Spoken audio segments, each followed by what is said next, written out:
That woman has been dying for years, and somehow she keeps getting stronger. Maybe because the sickness was never the thing keeping her alive. Malcolm Hayes had spent nearly 4 years believing every phone call from his mother might be the last. 1 month it was a rare form of cancer that doctors supposedly couldn't control. A few months later it became a blood disease so unusual that specialists had to be flown in from other states. Then came a neurological disorder with a name so complicated nobody in the family could pronounce it. Each diagnosis arrived wrapped in tears, fear, and urgency. And every diagnosis came with a price tag that seemed larger than the one before. The calls always came at the perfect moment. They arrived late at night when emotions were strongest and doubts were weakest. His mother, Lorraine Hayes, would speak through trembling breaths as though every sentence cost tremendous effort. She would tell stories about treatments insurance refused to cover and medications hospitals could not provide. The fear in her voice sounded genuine enough to convince anyone listening. Malcolm never imagined the woman who raised him could be capable of deception. That trust became the foundation upon which every future lie was built. Lorraine had raised her son alone in a working-class neighborhood on the south side of Chicago. The family had survived difficult winters, unpaid bills, and years of uncertainty. She worked long shifts cleaning office buildings after dark and spent daylight hours taking temporary jobs wherever she could find them. Malcolm remembered nights when she skipped dinner so there would be enough food left for him. He remembered worn-out shoes and second-hand coats she never replaced. Those memories lived deep inside him and shaped every decision he made as an adult. They became the reason he never questioned her stories. Whenever Lorraine claimed a new medical emergency had appeared, Malcolm immediately opened his wallet. At first the amounts seemed manageable. A few $100s here and there felt like a small sacrifice to help a struggling parent. But emergencies multiplied with astonishing speed. Treatments became more expensive. Specialists became harder to reach. Before long, the money leaving Malcolm's account arrived in amounts large enough to alter the course of his own future. As the years passed, Malcolm postponed dreams he had carefully built. Vacations disappeared from his plans. Investments were delayed. Relationships suffered under the constant pressure of financial strain. Friends occasionally questioned whether something seemed unusual about the endless stream of medical crises. Malcolm always defended his mother without hesitation. He believed loyalty meant standing beside family even when circumstances made no sense. Looking back later, that loyalty would feel less like a virtue and more like a chain. There were warning signs scattered throughout those years like breadcrumbs on a dark road. Every major emergency somehow appeared close to rent deadlines or unexpected expenses. Every supposed treatment coincided with stories about new purchases or trips Lorraine had somehow managed to take. Whenever Malcolm requested medical records, she broke down crying. Whenever he suggested speaking directly with a physician, she accused him of doubting her suffering. The conversations always ended the same way. Malcolm apologized, and Lorraine received another transfer of money. The pattern might have continued forever if not for a single Saturday afternoon. Malcolm had decided to drive several hours without warning to surprise his mother. Earlier that week she claimed she was too weak to leave her bed. She described unbearable exhaustion and said walking from one room to another required enormous effort. Concern gnawed at him during the entire drive. He imagined finding her fragile and fading away. Instead, he arrived to find an empty driveway and a locked front door. At first he assumed she was inside sleeping. He called several times and received no answer. Minutes stretched into nearly an hour as concern slowly transformed into confusion. Then a vehicle turned into the driveway. Music blasted through open windows. Lorraine stepped out carrying shopping bags and laughing to herself as she moved toward the house. There was no weakness in her movements. No signs of illness clouded her face. For a brief moment, she looked healthier than she had in years. The instant she noticed Malcolm standing near the porch, everything changed. The smile vanished from her face like a light being switched off. Her shoulders drooped. Her steps slowed dramatically. One hand drifted toward her chest as though sudden pain had appeared from nowhere. The transformation happened so quickly that it felt less like reality and more like watching an actress change characters in the middle of a performance. Something inside Malcolm shifted that day, and once it moved, it could never return to its previous place. That evening, silence followed him home like a shadow. Every memory from the past 4 years replayed inside his mind with uncomfortable clarity. Every emergency suddenly looked different when viewed through the lens of suspicion. A question kept repeating itself no matter how hard he tried to ignore it.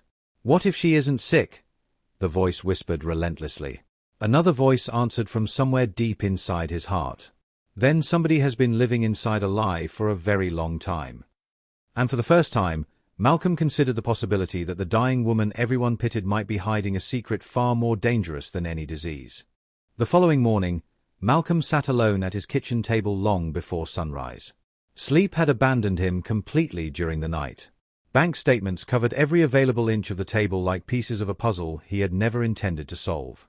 Loan agreements, transfer receipts, and payment confirmations formed a paper trail stretching back nearly 4 years. One by one, he reviewed each transaction with growing disbelief. By the time the sun appeared over the city skyline, the total amount he had sent to his mother made his stomach turn. The number was larger than he ever imagined. It represented years of overtime shifts and sacrificed opportunities. It represented vacations never taken, investments never made, and dreams pushed further into the future. Every dollar carried a memory of fear attached to it. Fear that saying no might cost his mother her life. Fear that hesitation could become a lifelong regret. The realization struck him with painful force. Someone had been using that fear as a tool. For several days, Malcolm wrestled with his conscience. Part of him wanted to forget everything and continue believing the story he had always known. Another part demanded answers no matter how painful they might be. The conflict felt like a battle between loyalty and truth. Eventually, truth began winning small victories. A trusted friend listened to the situation and offered simple advice. If there was nothing to hide, then an investigation would reveal nothing harmful. Those words lingered in Malcolm's mind long after the conversation ended. A week later, he hired a private investigator named Vernon Reed. Vernon had spent years uncovering insurance scams, financial fraud, and fabricated claims. His reputation was built upon finding facts where emotions clouded judgment. During their first meeting, Malcolm felt ashamed explaining why he needed help. The words sounded wrong every time they left his mouth. Investigating a parent felt like crossing a line no child should ever cross. Yet the evidence already sitting on his kitchen table suggested that line might have been crossed years earlier. The investigation moved slowly at first. Days passed without updates. Then weeks began slipping by. Every phone call from Vernon increased Malcolm's anxiety. Every unanswered question seemed to create 3 more. Meanwhile, Lorraine continued her routine exactly as before. New complaints appeared. New symptoms emerged. New requests for financial assistance arrived with perfect timing. Each conversation now sounded rehearsed to Malcolm, and that realization hurt more than he expected. 6 weeks after hiring the investigator, a thick envelope arrived at Malcolm's apartment. It sat untouched on the counter for nearly an hour. Opening it felt like standing at the edge of a cliff. Part of him feared discovering a terrible illness and feeling guilty for doubting his mother. Another part feared discovering the opposite. Eventually, trembling hands broke the seal. The truth waiting inside changed everything. The report contained hundreds of pages. Medical summaries, witness interviews, public records, and professional findings filled the folder. Malcolm read each page slowly, hoping somewhere he would find evidence proving his suspicions wrong. Instead, the opposite happened. There was no confirmed cancer diagnosis. No rare blood disorder. No neurological condition requiring expensive treatment. Specialist appointments existed only in stories Lorraine had told family members. The illnesses that had drained years of money and emotion simply did not exist. Several physicians had documented concerns about exaggerated symptoms. Some doctors noted inconsistencies between Lorraine's complaints and medical examinations. Others observed behavior suggesting a pattern of fabricated illness. One statement appeared repeatedly throughout different records. It suggested that the patient seemed motivated by emotional attention and financial support rather than genuine medical need. Malcolm reread those observations over and over. Each sentence felt like a hammer striking against everything he believed about his mother. That night brought a level of heartbreak money could never measure. Malcolm sat alone in darkness for hours. He thought about missed opportunities and postponed milestones. He thought about relationships that collapsed under financial pressure. He thought about years spent working exhausting schedules to meet demands that should never have existed. Yet the deepest wound had nothing to do with money. The true pain came from realizing that trust had been transformed into a weapon. For weeks afterward, Malcolm imagined confronting Lorraine directly. Every scenario played out the same way inside his head. "You're saying all of this is a lie?" one version of him demanded. "How could anyone believe such a thing?" the imagined Lorraine replied through tears before turning herself into the victim again. The pattern never changed, even in his imagination. She denied, redirected, and manipulated every conversation. Eventually Malcolm understood something important. If truth was going to emerge, it would need to corner the lie so completely that escape became impossible. The idea arrived on a rainy evening while Malcolm stared through the window of his apartment. It sounded ridiculous at first, almost childish in its simplicity. Yet the longer he considered it, the more powerful it became. If Lorraine had built an entire world from performance, then perhaps only another performance could bring that world crashing down. The plan would not rely on arguments, accusations, or evidence alone. It would force the lie to confront itself. And once that happened, the truth would have nowhere left to hide. Through a friend in the local theater community, Malcolm met a retired stage actor named Raymond Brooks. Raymond had spent decades portraying judges, professors, doctors, and politicians on stage. He possessed the kind of commanding presence that made people believe every word he spoke.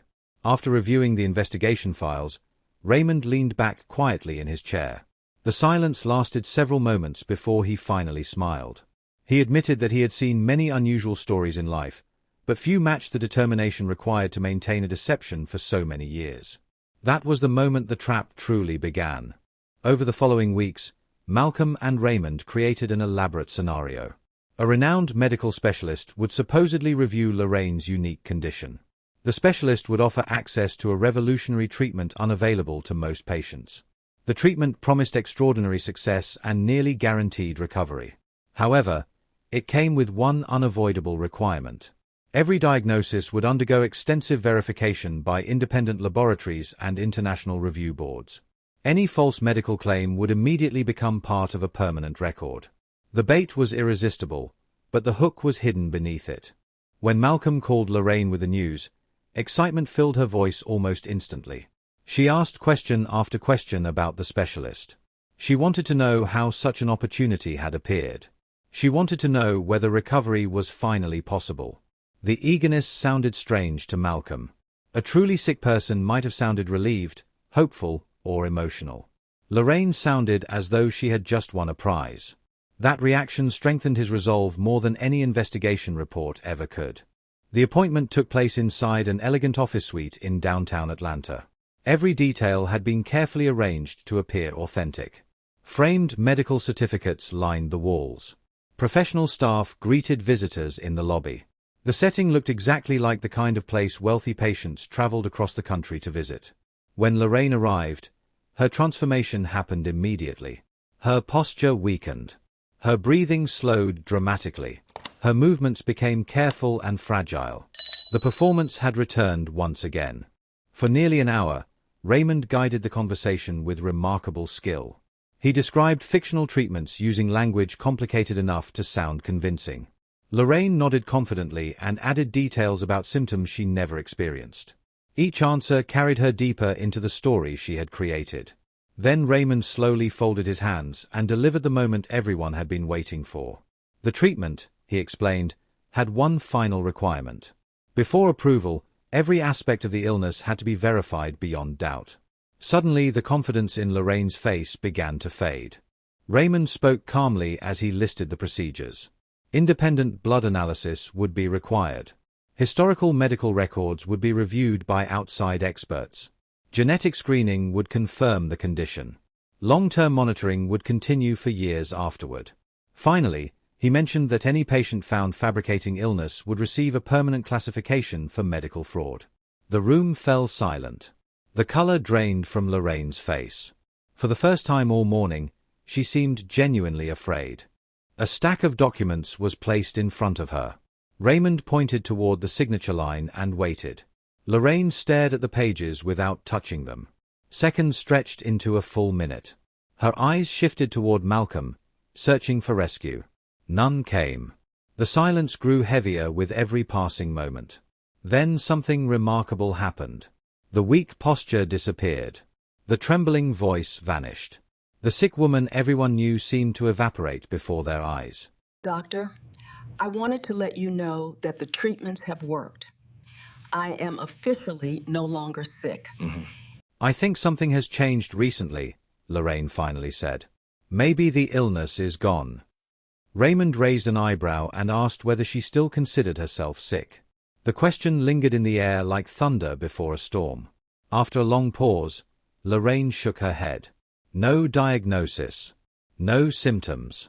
No suffering. Just a single admission that erased nearly 4 years of carefully constructed deception. Malcolm then placed the investigation file on the table, and the walls of the lie collapsed completely.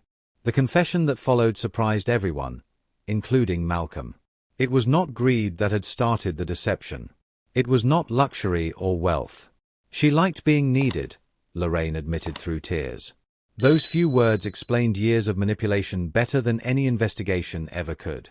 The attention, concern, sacrifice, and sympathy had become more addictive than money itself. Months later, Lorraine entered therapy, sold possessions, and began repairing the damage she had caused. Trust returned slowly, carrying permanent scars, much like an old oak tree struck by lightning but still standing. And that became the lesson whispered through the neighborhood for years afterward. The truth often arrives dressed like punishment, yet it remains the only road capable of leading lost people back home.